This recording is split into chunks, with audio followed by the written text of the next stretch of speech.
কি বন্ধুরা, ডাক্তার কি আপনাকে রিচ খাবার খেতে একদম বারণ করেছে? আপনার কি প্রায় পেটের সমস্যা হয়, অথচ আপনি মুরগির মাংস খেতে ভীষণ ভালোবাসেন? তাহলে আমার মতো করে একদিন বানিয়ে খান, দেখবেন দারুণ হেলদি, দারুণ টেস্টি। আমি আমার ছেলেদের জন্য এইভাবে হেলদি পদ্ধতিতে মাংস রান্না করে থাকি।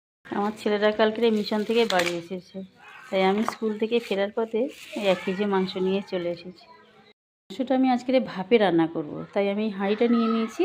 হাঁড়ির মধ্যে করেই মাংসটা রাঁধবো, তাই মাংসটা আমি হাঁড়ির মধ্যে ঢেলে নিচ্ছি। একে সমস্ত মশলা এবং যা যা লাগবে সবগুলো আমি মাংসের সাথে দিয়ে নেব আগে, তারপরে খুব ভালো করে চটকে চটকে মাখাবো। তা আমি দিয়ে দিচ্ছি টক দই। তো পেঁয়াজটা একটু বেশি নিয়েছি, যেহেতু এই মাংস রান্নাতে আমি একদম জল দেব না, তাই পেঁয়াজটা একটু বেশি করে নিয়েছি। পেঁয়াজের জল আর দইতে মাংসটা তাড়াতাড়ি সিদ্ধ হয়ে যাবে। দিয়ে দিলাম পেঁয়াজটা, দিয়ে দিলাম। তো আমি লঙ্কার গুঁড়োটা দিলাম, গুঁড়ো দিলাম। এবারে দিচ্ছি গোলমরিচের গুঁড়ো, দিচ্ছি কাশ্মীরি লঙ্কার গুঁড়ো, একটু সুন্দর কালার হবে। উপরে মিট মশলা, নেয়া জিরে গুঁড়ো, দিচ্ছি টমেটো কুচি, আদা রসুন বাটা। এবারে দিচ্ছি পরিমাণ মতো লবণ।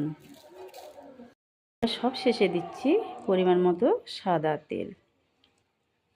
এবারে মাংসটা একটু সময় নিয়ে চটকে চটকে মাখাবো। এই মাখানোটার ওপর কিন্তু মাংসের টেস্টটা নির্ভর করবে, তাই একটু সময় নিয়ে মাংসটা আমি মাখিয়ে নেব কচলে কচলে।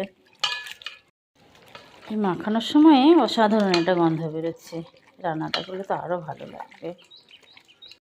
আমার মাখানো হয়ে গিয়েছে, ওপর থেকে 3টে কাঁচা লঙ্কা দিলাম চেরা করে। এবার এটা আমি ঢাকা দিয়ে রেখে দেবো পুরো 1 ঘন্টা। আমার 1 ঘন্টা হয়ে গিয়েছে। 1 ঘন্টা পরে ফিরে এলাম। আমি মাংসের উপরে একটু ধনেপাতা ছড়িয়ে দিচ্ছি। এবার খুব সামান্য একটু কসুরি মেথি দিলাম, খুব সামান্য। থেকে আর একটু সর্ষের তেল দিয়ে দিচ্ছি। মেখে রেখেছি। এই আঠা দিয়ে হাঁড়ির এই কানাগুলো একটু ভালো করে সিল করে দেব। এই কানা ধরে সিল করে দিলে আর বাষ্পটা বেরিয়ে যাবে না, মাংসটা খুব ভালো সিদ্ধ হবে এবং খুব সুন্দর গন্ধও হবে। আর তাছাড়া বন্ধুরা, যেহেতু এটা ভাপে হবে, এর মশলা বা পেঁয়াজগুলো কষানো হচ্ছে না, তো এটা কিন্তু খুবই পুষ্টিগুণসম্পন্ন হয়। বাচ্চা বড় এবং যারা পেটের সমস্যায় ভোগে তাদের জন্য কিন্তু এটা খুব উপাদেয় হয়। আঠাটা সব দিকে দেওয়া হয়ে গেছে। এবার এই ছড়াটা আমি চেপে দিয়ে এভাবে দিলাম।